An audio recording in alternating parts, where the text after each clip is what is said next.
nos athlètes ainsi que celle de nos artistes. Tout est mis en place pour que ces Jeux se déroulent dans les conditions définies dans les cahiers de charges. En troisième lieu, le Premier ministre a insisté sur la nécessité pour le gouvernement de proposer une nouvelle approche post-crise économique devant faciliter la transition de l'économie informelle vers un nouveau modèle formel. À cet effet, le vice-premier ministre, ministre de l'économie nationale, le ministre de l'Emploi, Travail et Prévoyance sociale, ainsi que celui de l'entrepreneuriat et PME, celle de la formation professionnelle aussi, ont été chargés de présenter dans le prochain jour au Conseil des ministres les termes des références de cette problématique pour des actions concrètes devant enclencher ces processus de formalisation de l'économie nationale. Dans les mêmes élans, le Premier ministre chef du gouvernement a encouragé la poursuite du processus de rationalisation et de mise à jour de l'ordonnance numéro 79/021 du 2 août 1979 portant réglementation du petit commerce et du commerce d'État en République démocratique du Congo afin que l'ordre revienne dans ces secteurs et que force reste à la loi. Afin de se conformer aux instructions du président de la République, chef du gouvernement, sur la sous-traitance au profit des entrepreneurs nationaux, en vue de l'émergence de la classe moyenne, le Premier ministre chef du gouvernement a invité le vice-premier ministre, ministre de l'économie nationale et d'autres ministres sectoriels, particulièrement ceux de la commission ECOFIN du gouvernement, de se pencher sur cette double problématique de l'exercice du petit commerce et de la sous-traitance dans notre pays pour un examen approfondi assorti des actions à mener à court terme en vue de la mise en œuvre des lois en la matière. En dernier lieu, le Premier ministre chef du gouvernement a, avec l'autorisation du président de la République chef de l'État, accédé à la demande du ministre des Finances de soumettre au Conseil pour un examen urgent deux projets de loi autorisant la ratification de deux accords de crédit signés avec l'Association internationale de développement IDA du groupe de la Banque mondiale. Il s'agit du projet de loi autorisant la ratification de l'accord de crédit numéro 7284-ZR signé en date du 30 mars 2023 en faveur de l'apprentissage et l'autonomisation des filles pour un montant de 400 millions de dollars américains, ainsi que de l'accord de financement 7288-ZR de la même date au titre d'appui budgétaire pour un montant de 500 millions de dollars américains. Compte tenu de l'urgence et de l'intérêt pour notre pays à ratifier sans délai ces deux accords, les conseils après débat et délibération adopté ces textes. Chapitre 2 du Conseil des ministres de ce jour, relatif aux points d'information.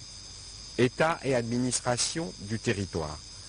Le vice-premier ministre, ministre de l'Intérieur, Sécurité et Affaires coutumières, a présenté au Conseil l'État et l'administration du territoire, qui reste dominé par la poursuite des opérations militaires ordonnées par le président de la République dans les provinces sous état de siège.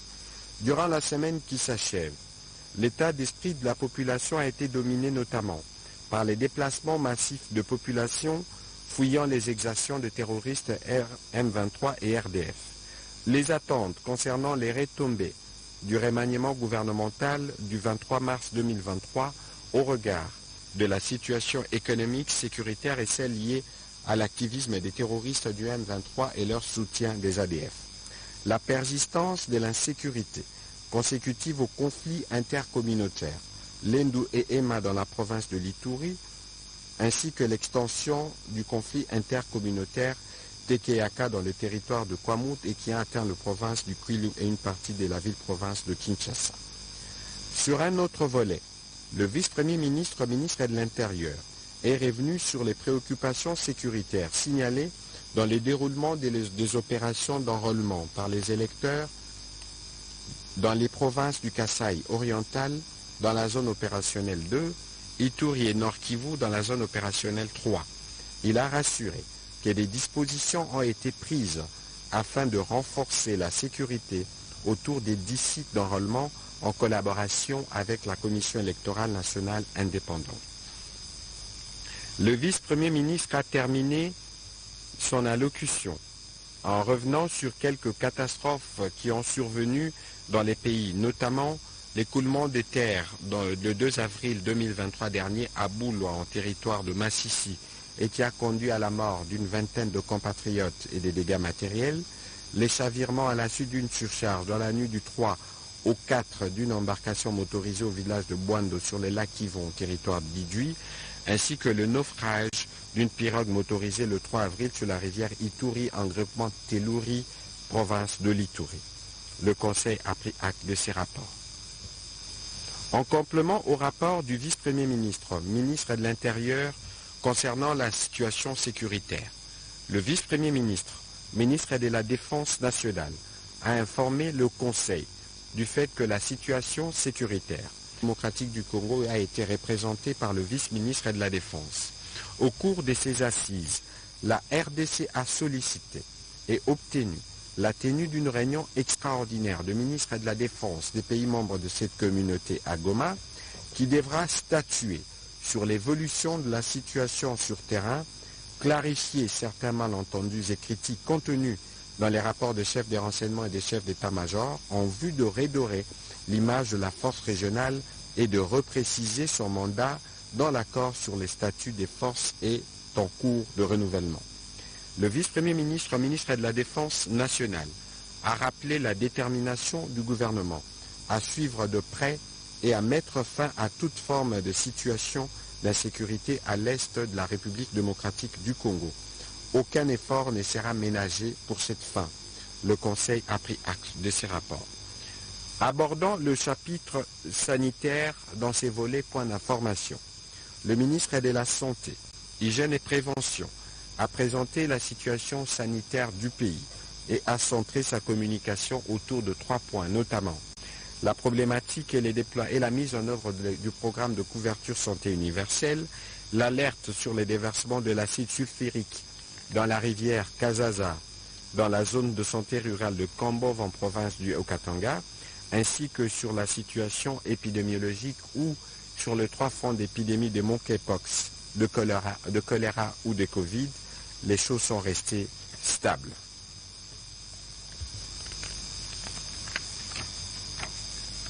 Et le Conseil a pris acte de sa note d'information. Intervenant sur ces chapitres, la ministre d'État, ministre de l'Environnement et Développement durable, a présenté au Conseil les dossiers des faussaires qui fabriquent des faux documents avec en tête de ministère caché sec et imitant la signature des autorités du pays dont elle a été plusieurs fois victime. Elle a déploré le fait que les personnes identifiées sur ces faux documents ne sont ni membres de son cabinet, encore moins membres de l'administration dont elle a la charge. Ils ont été appréhendés pour la plupart avec le concours du parquet général de grande instance de Kinshasa. Un autre cas de trafic qu'elle a déploré est celui du faux contrat de concession forestière conclu le 15 juillet 2021 entre la République démocratique du Congo et la société Mbanza Wood SRL, renseignant une superficie de 155 000 hectares, localisée dans les secteurs de Bakumu Mangongo, un territoire de Bundu dans la province de la Chopo, pour une durée de 25 ans. Les dossiers ont aussi été portés en justice. La ministre d'État, ministre de l'Environnement et Développement durable, a voulu attirer l'attention des membres du Conseil sur l'existence de ces pratiques frauduleuses qui touchent à la sécurité nationale. Il n'est pas exclu que plusieurs autres institutions de la République en soient victimes. Elle a sollicité et obtenu l'implication de l'ensemble du gouvernement pour démanteler ces réseaux avec leurs ramifications dans toutes nos administrations centrales et locales afin de décourager ces pratiques qui ternissent l'image de notre pays. Le Conseil a pris acte de sa note d'information. Toujours sur ces chapitres de points d'information, résolution de la réunion de ministres en charge de l'emploi et travail et partenaires sociaux de la SADC. La ministre de l'Emploi, Travail et Prévoyance sociale a fait la restitution des résolutions de la réunion de ministres en charge de l'emploi et du travail et des partenaires sociaux de la SADC tenue à Kinshasa le 30 mars 2023. Les résolutions qui en ressortent visent à améliorer et à renforcer les capacités des États membres en matière de stratégie macroéconomique et sectorielle favorables à l'emploi et au développement des politiques communes en matière d'emploi. C'est le cas du projet de protocole de la SADC sur l'emploi et le travail qui a été examiné et approuvé. Il est en instance de transmission au comité des ministres de la Justice pour approbation juridique avant de le soumettre au Conseil de ministres de la SADC pour adoption et au sommet des chefs d'État pour signature.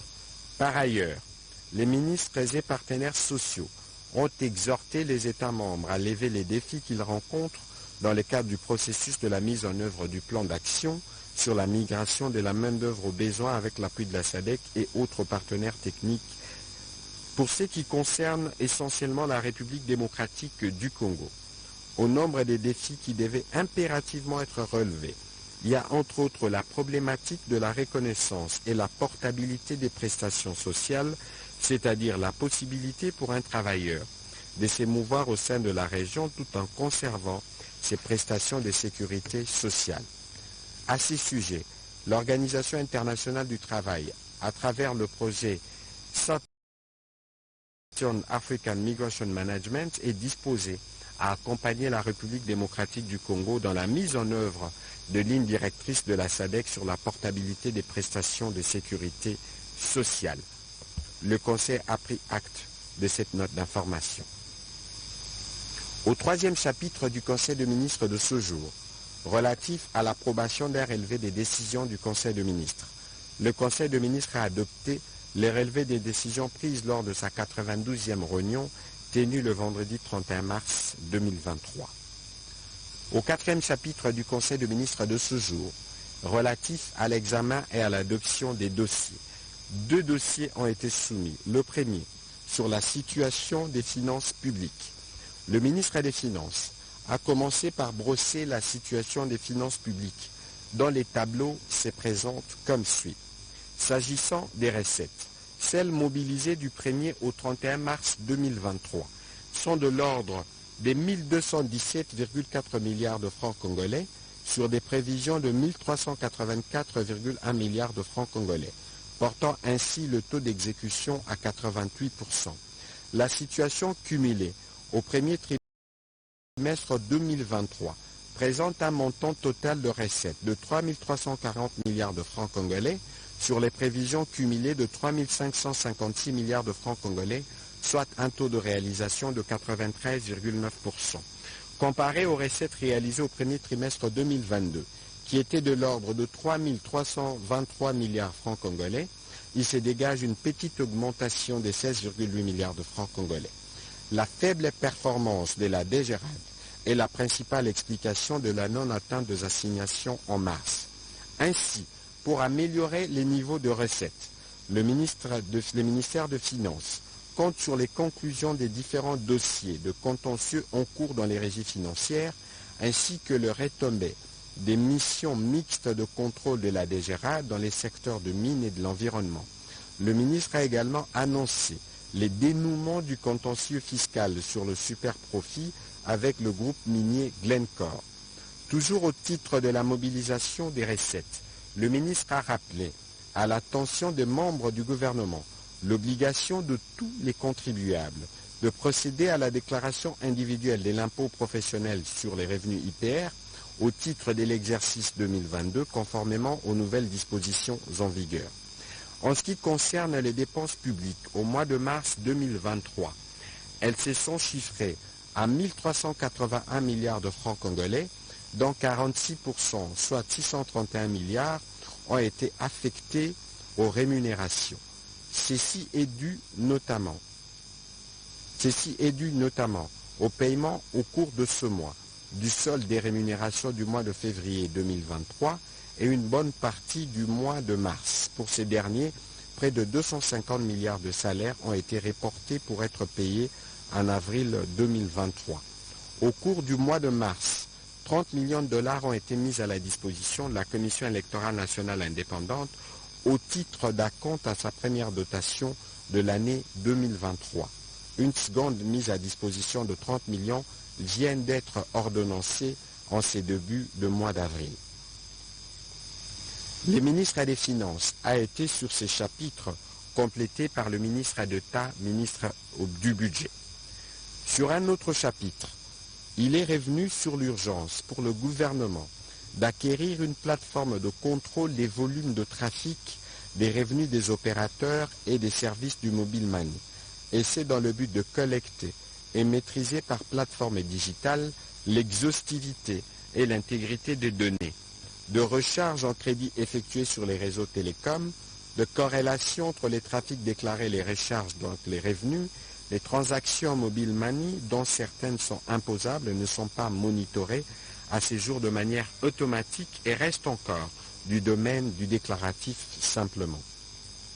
Pour le ministère des Finances, il est question d'assurer d'une justice fiscale qui veut que tous les contribuables payent leur juste part d'impôt, qui ne soit ni exagérée ni minorée. Faisant l'état des lieux du programme du gouvernement avec le Fonds monétaire international, le ministre des Finances a indiqué qu'à ce jour, 3 revues ont été conclues avec succès et des avancées notables ont été enregistrées. Actuellement, les discussions avec les services du Fonds portent sur la conclusion de la 4e revue dont l'évaluation a pour base les données à fin décembre 2022. Les tensions observées sur le marché de change au début de l'année et les pressions qui s'exercent sur les dépenses courantes font partie de principales préoccupations du Fonds, pour lequel les échanges vont se poursuivre en marge des assemblées de printemps prévues du 10 au 16 avril prochain à Washington, D.C. À cette même occasion, le gouvernement va poursuivre les discussions avec les services du FMI au sujet de la demande de notre pays de bénéficier de ressources du Fonds fiduciaire pour la résilience et la durabilité, l'objectif étant de conclure ce programme au moment de la conclusion de la 4e revue.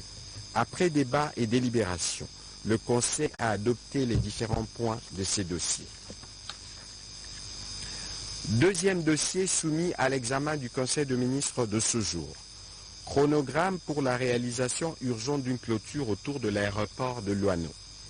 Le ministre de Transport, Voies de communication et des désenglavements a soumis au Conseil le dossier relatif à la certification de l'aéroport de Lubumbashi, communément appelé aéroport de la Loano. En effet, lors de la 90e réunion du Conseil de ministres, tenue le 10 mars 2023, le président de la République avait appelé à la prise de mesures idoines urgentes afin de garantir la mise en conformité nationale et internationale de l'exploitation de l'aéroport de Lubumbashi pour accéder à la satisfaction de la norme dite certification en vue de se conformer aux exigences nationales et aux normes internationales de l'Organisation de l'aviation civile internationale OACI. L'un des avantages de cette action est de pallier la menace contre l'intégrité de cet aéroport en général et contre la sécurité des opérations aériennes en particulier, menace consécutive à l'accroissement démographique de la population de Lubumbashi et l'expansion urbaine et périurbaine. À ce jour, il demeure donc impérieux d'ériger la clôture de l'aéroport et de les certifier à priorité. Le ministre des Transports a informé le Conseil que des dispositions ont été prises pour que un prestataire puisse rapidement commencer à travailler suivant les normes et qui construise une clôture de 21 km avec une hauteur réglementaire de 2,50 mètres, soit des mètres 50. Voilà. Le ministre de Transport a conclu son propos en présentant l'évolution du processus de certification de cet aéroport. Après débat et délibération, le Conseil a aussi adopté ces dossiers. Au dernier chapitre du Conseil de ministres de ce jour, relatif à l'examen et à l'adoption de textes, un texte a été présenté, projet de loi portant autorisation de la prorogation de l'état de siège sur une partie du territoire national. La ministre d'État, ministre de la Justice et garde de Sceaux, a soumis au Conseil le projet de loi autorisant la prorogation de l'état de siège dans les provinces de l'Ituri et du Nord Kivu pour une période de 15 jours, prenant cours le 18 avril 2023. Après débat et délibération, le Conseil a adopté ces projets de loi. Commencé à 13h12. La réunion du Conseil de ministres a pris fin à 16h51. Je vous remercie.